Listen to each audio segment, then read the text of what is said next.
আমাদের বাংলা জনজাগরণ মঞ্চের পক্ষ থেকে আমরা দাবি তুলেছি এবং মাননীয় মুখ্যমন্ত্রীকে আমরা চিঠিও দিয়েছি যে এইখানে বাইরের রাজ্যের যে সমস্ত যারা শিল্পোদ্যোগ আছে বা শিল্পপতি আছে তারা জেনারেলি সাধারণত তারা কি করছে, বাইরের রাজ্য লোকজনকে তারা চাকরি দিচ্ছে।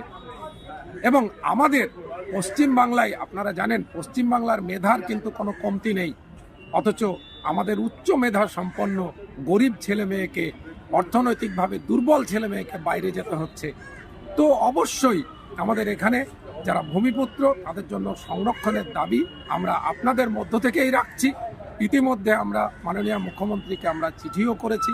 আশা করি মাননীয় মুখ্যমন্ত্রী তথা আমাদের সরকার এর ব্যবস্থা নেবেন এবং আমাদের ভূমিপুত্রদেরকে এই বলে নয় যে আমাদের বাংলা বাংলা বাংলা, না না, আপনারা সরকারি তরফ থেকে এটা করে দেখান, এই দাবি আমরা তুলছি।